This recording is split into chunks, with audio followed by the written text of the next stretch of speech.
This case comes before the court on appeal from a judgment and sentence and is based upon three issues. The first is an erroneous denial of the appellant's motion for judgment of acquittal. The second is failure to properly include possession with intent to sell without the convenience business enhancement on the verdict form.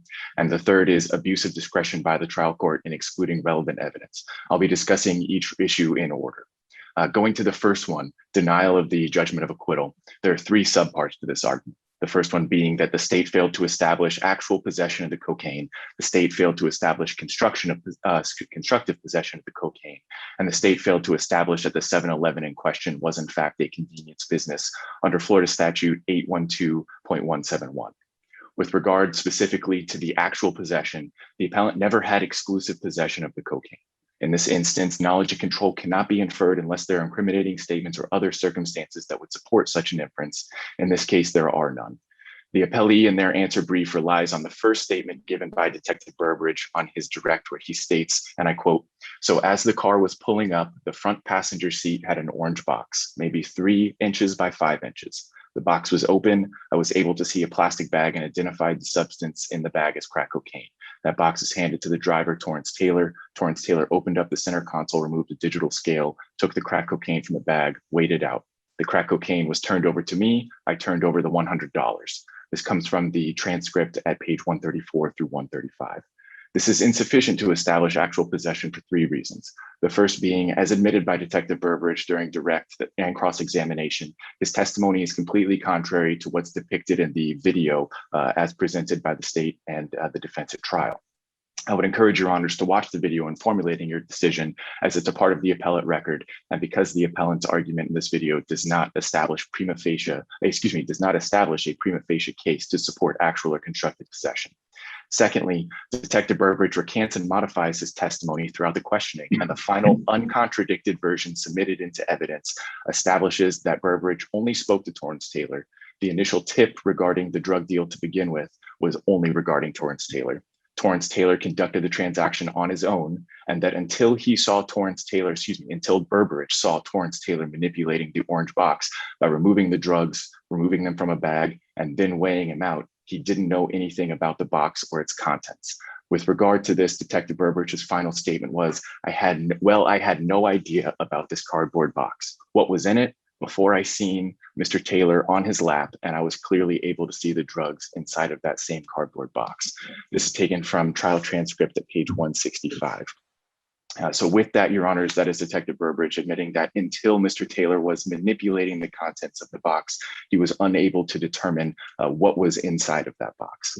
Finally, and most importantly, even if your honors were to find that the appellant did possess the orange box for a few seconds, as initially described by Burbridge, under this honorable court's previous holding in Hamilton v. State, that possession would be only considered temporary and incidental, which is insufficient to find dominion and control. The facts in the Hamilton case are nearly identical to the facts of the instant case. In Hamilton, law enforcement officers set up a drug buy with an individual and arranged to meet. Unexpectedly, the drug dealer arrived with another individual in the passenger seat. During the course of the drug deal, the passenger temporarily possessed the cocaine by passing it to the undercover law enforcement officer, then took possession of the payment and passed that payment to the drug dealer. It was determined that because the passenger was in the vehicle with the drug dealer, that this temporary possession, while in the presence of the owner and drug dealer, was not enough to establish dominion and control. The Hamilton court held, we conclude the mere fact that Hamilton passed this cocaine from one party to another where he was sitting between the two did not establish that he had dominion and control over the cocaine. Therefore, it could not support a conviction for possession of cocaine.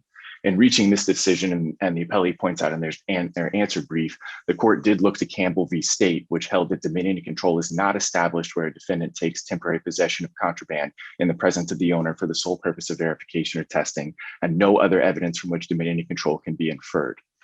That's at 935.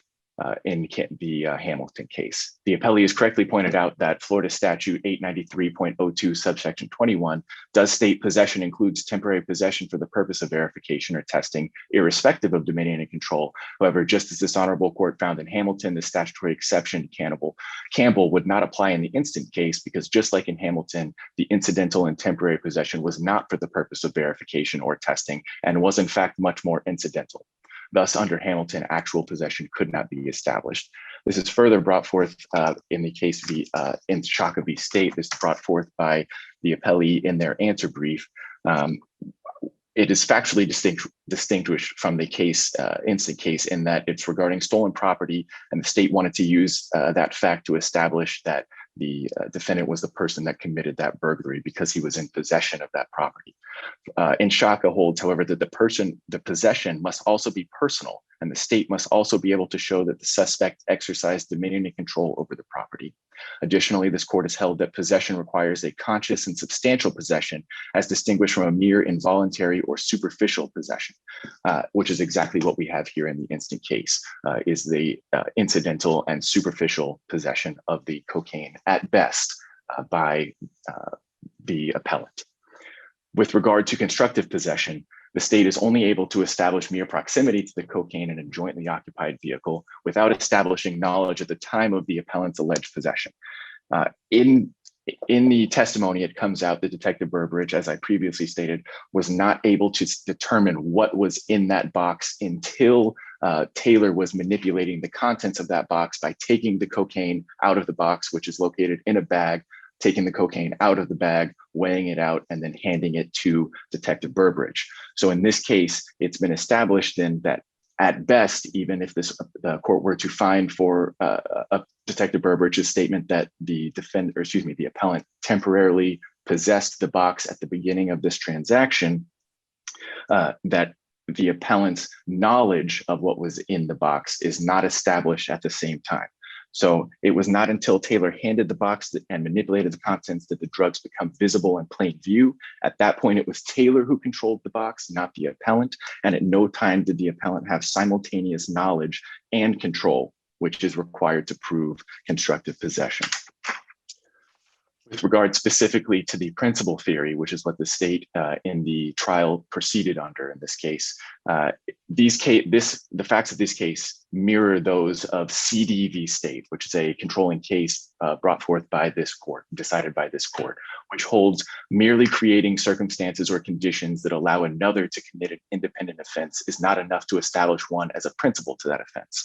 A brief review of the relevant facts of CD shows that CD and a co-defendant were driving in a vehicle. They saw a victim on the side of the road. They pull over and both got out and began striking the victim. During the altercation, the co-defendant took the victim's jewelry and but the CD and the victim fled the scene. CD was charged with both the battery and the petty theft, and it was held that CD merely gave the co-defendant an opportunity to steal the victim's jewelry during the fight.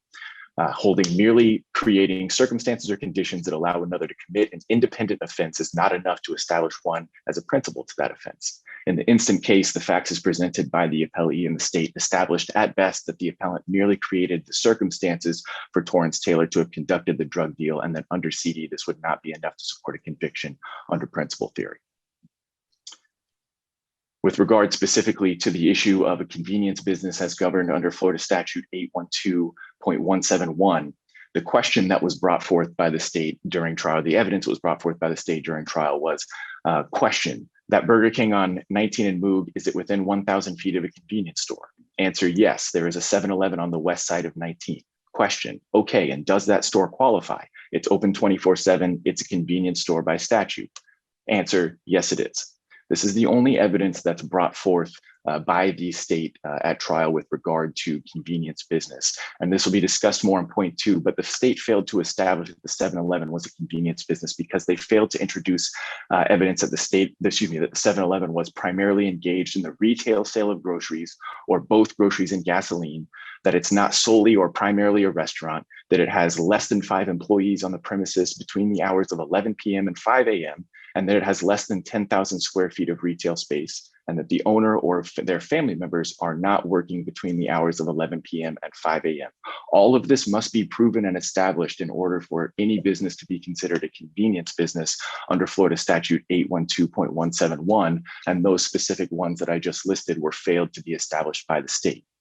And this issue was not raised by trial counsel, and accordingly, the appellant's arguing that the trial counsel was ineffective on the face of the record because the state failed to establish this element, and it's clear that the state could not reopen its case to prove that essential element because they did not have a witness that possessed the requisite knowledge. The appellee in their brief argues that the state could have opened this. However, it's clear that Detective Berberich or FDLE analyst Barbara Volkin, which were the only two witnesses called by the state, would not possess the knowledge required to know whether, for example, the owner or their family members were working between the hours of 11 p.m. and 5 a.m., whether there was 10,000. Didn't he testify that it's a 24-hour business? He did testify that it was a 24-hour business, Your Honor. However, that's not enough on its own to establish a convenience store. But to your point of not knowing that, and he also, I mean, we don't know exactly what he knew or what he had done. It wasn't asked and it wasn't objected to at the time, correct? It is correct, Your Honor. There was not a contemporaneous objection there. However, under the fact or under the issue of, and it wasn't raised later as well at any point. That is correct, Your Honor. But under the fact that in this case, it can be determined that it was ineffective assistance of counsel in and of its face, and rare instances that can be brought forth on direct appeal. And Your Honor, this is one of those rare instances because under Monroe, there was no way for the, as argued, no way for the state to resolve this issue. The evidence submitted at trial was insufficient to support the conviction, and the errors in the state could not be cured. And relying on Corso, trial counsel was ineffective on its face for not moving for a judgment of acquittal on this ground. And under Monroe, this is something, while rare, something that this honorable court could rule on as a result. What about on the Royal versus State case? The Fifth DCA dealt with a similar issue when it was convenience business, and explicitly found that the exclusions or affirmative defenses to be pled by the defense. What do you have to say on that issue? Your Honor, we would argue that because this is an enhancement, bringing the charged crime from a second-degree felony to a first-degree felony, that it would be. It was there as well, because the issue was whether it was a convenience business. So the state only has to prove the business is primarily engaged in the retail sale of groceries and gasoline that is open anytime between 11 and 5. And that was the holding in that case. I just didn't know if you had an answer for why this one should be different on that issue. You can continue. Thank you, Your Honor. This position is further supported by the fact that the jury came back with an inconsistent verdict on this case. They did not find the enhancement on the sale or delivery charge, but did find it on the possession charge, despite the fact that these charges were based on identical evidence and circumstances. I think that is one thing that would also distinguish our case from the Royal case, Your Honor, to specifically address your question.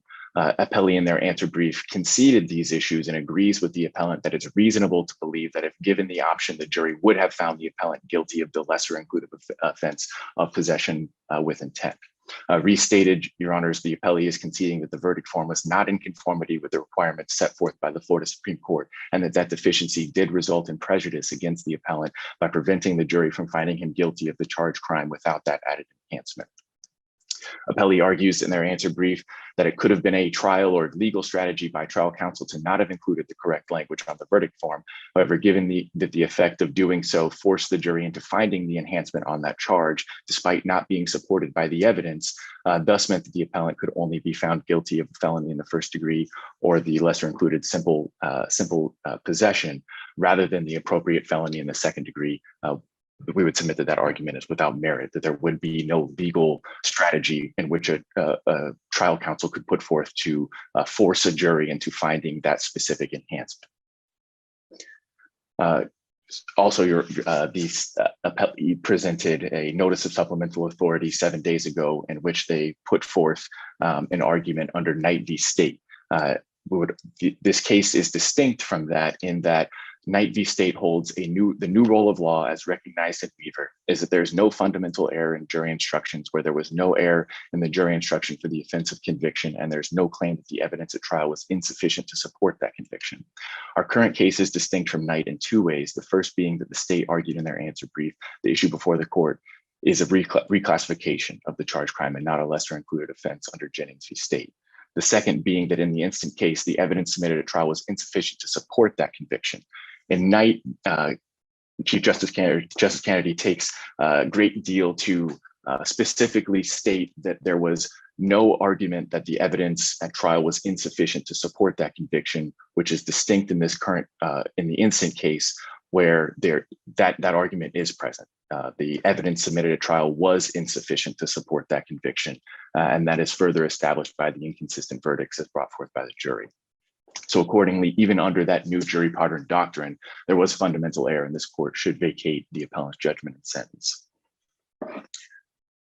With respect specifically to the third issue, with regard to exclusion of the internal affairs report, I don't want to go too far into the facts of that because it's established well in the brief there, but essentially this internal affairs report dealt with a case in which Detective Burbridge arrested Torrance Taylor, the same co-defendant, and another third individual for an exact same crime. In that particular case, Torrance Taylor arrived at the undercover drug buy with Detective Burbridge with a third individual, a Samuel Meeks, who took no part in the transaction.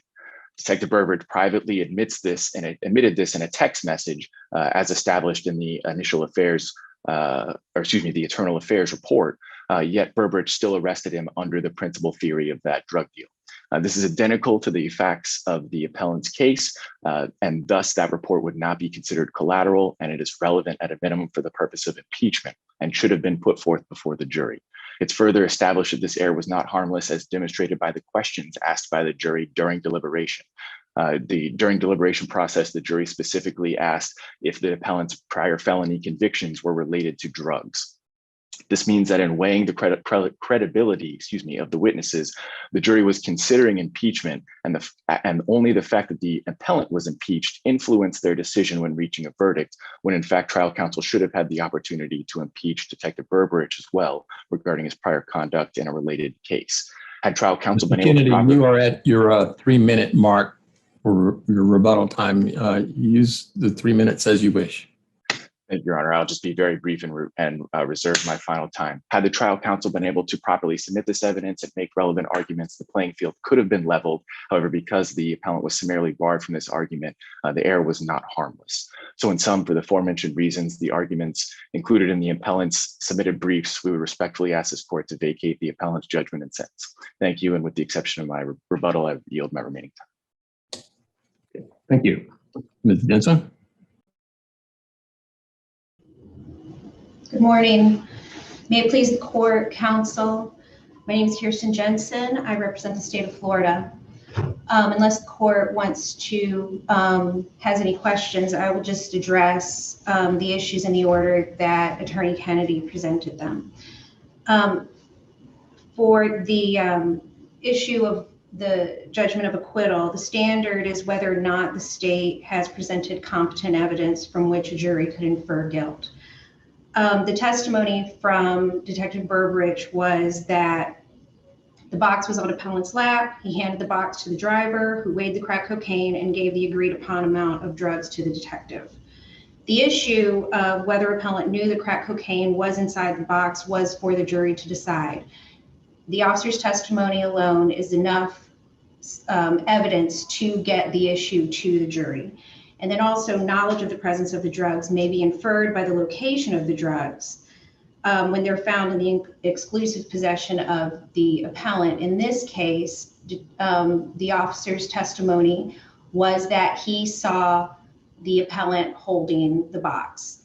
That is sufficient competent evidence to get to these other issues of whether appellant knew what was inside the box and whether he possessed the drugs became the issue for the jury. As to the issue of the ineffective assistance of counsel for failing to move for JOA based on the state failing to submit evidence that a 7-Eleven is a convenience business. The state would have been able to reopen its case if this was brought to the attention of the court and the state that was a concern. A 7-Eleven, first of all, is general knowledge that it's a convenience business. Second of all the state would have to show is that it sells gasoline and groceries and it is open from 11 p.m. to 5 a.m. Additionally, this was not the appellant's defense. Appellant's defense was that he was never in possession of the drugs, had no idea that he was part of a crack cocaine drug exchange. Can you address the inconsistent verdict while we're on that point? Well, I don't think that it's really an inconsistent verdict. If we want to... I'm sorry, let me rephrase. Can you address their argument that it's an inconsistent verdict? Well, the way that they frame the issue is that it's ineffective assistance of counsel for failing to request a necessarily lesser included offense of simple possession with intent to sell cocaine.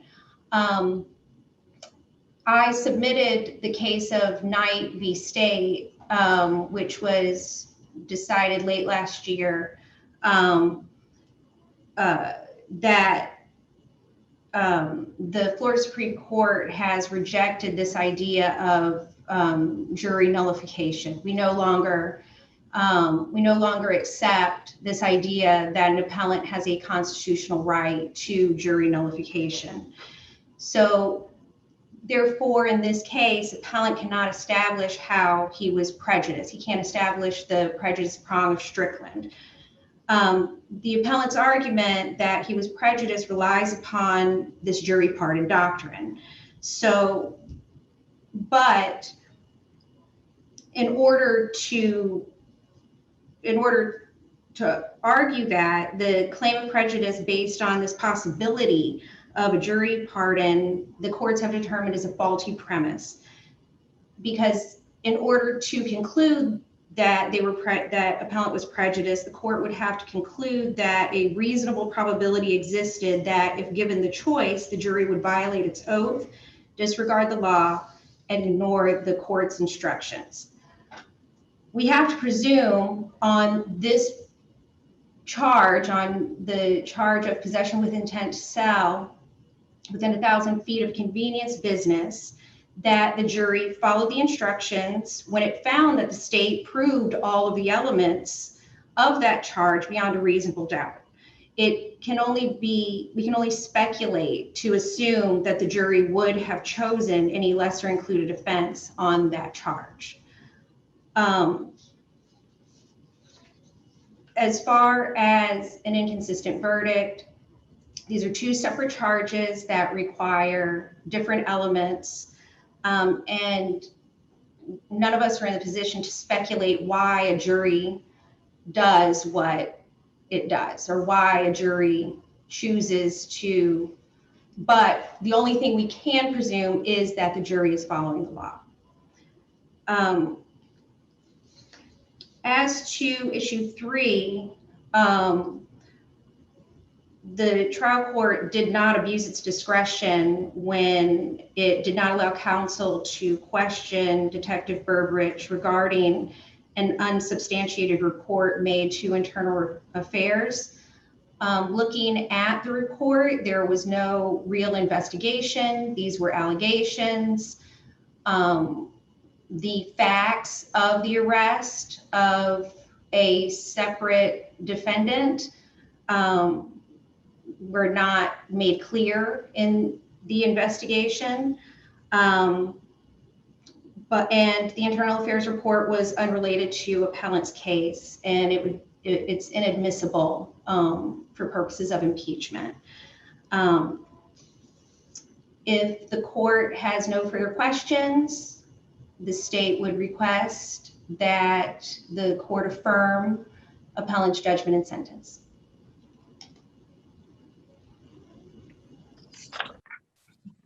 Thank you, Ms. Jensen. Mr. Kennedy, Just very brief rebuttal. Can I get a time check on how much I have? I apologize. give you 3 minutes. Thank you, Ms. Your Honor. Jensen left you some time. Just in quick rebuttals, Your Honors. To be clear, under Hamilton, the possession in this case was temporary and superficial, thus could not be brought up to the level of dominion and control. Further, when combined with Inshaka, it must have a conscious and substantial possession distinguished from mere involuntary or superficial possession, which is what, in fact, we have here. Specifically in regard to Knight, I just want to point out that Justice Kennedy makes clear, it says, to be clear, in our decision today, we do not recede from Wimberley. And in Wimberley, it holds that the trial judge has no discretion whether to instruct on a necessarily included offense.